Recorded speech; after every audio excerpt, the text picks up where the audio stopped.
The question is, why do some and do you yourself consider the LGBTQ movement a sinister neo-colonial plot? If you do, how can you break this down so that the average man and woman understands its danger for Black people? All right, you just need to understand what it is that this LGBTQ movement is. Until 1976, LGBTQ or homosexuality was considered a mental illness in the United States. It was treated the same way as schizophrenia. And if you took the DSM, the Diagnostic and Scientific Manual, that was used to train medical doctors in the United States up till 1976, homosexuality was considered a mental illness. Now, when they decided to declassify it as a mental illness, it wasn't based on scientific research. It was based on an opinion poll of 6,000 Americans. 6,000 Americans. I mean, really. That's what they used to declassify homosexuality as a mental illness. And for me, it was purely political. It was a political campaign that had been waged. And if you look at what they've done, they've targeted certain demographics. And if you look at the United States, for example, within the African-American community, homosexuality is quite prevalent and quite huge there. And it's a systematic thing. If you looked at the US in 1894, the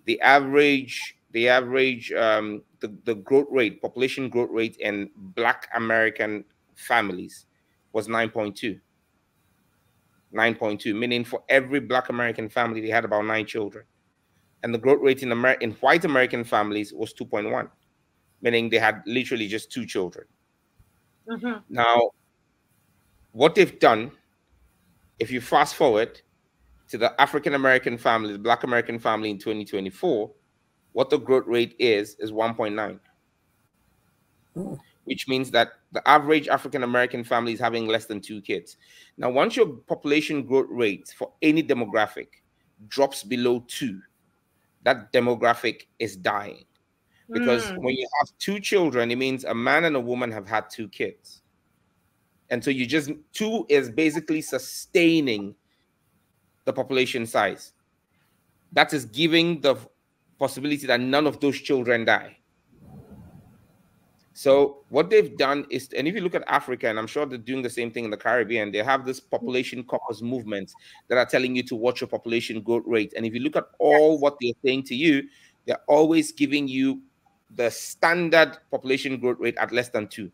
It's always around 1.5, 1.8, because they want your population sizes controlled. Now, how did they do that with the Black American community? It was with the privatization of the penitentiary system. That put money in the hands of private people for the number of people they had in their jails. Now, how did they get more people in jail?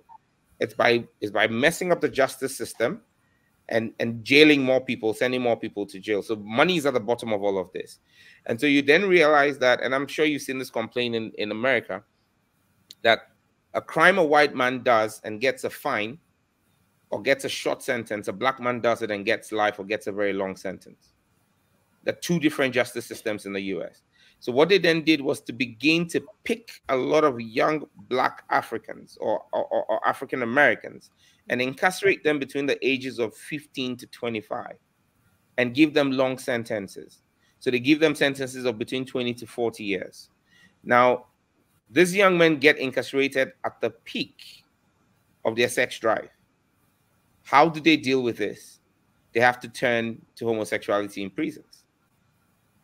Now you have all of these young men locked up between 15 and 25 for 15, 20, 30 years. They come out of jail after 40, where their sex drive is declining, but they've spent all of their active sex lives being gay, engaged in sodomy. And so they don't have an appreciation of what family life is. They don't have an appreciation of procreation the natural way.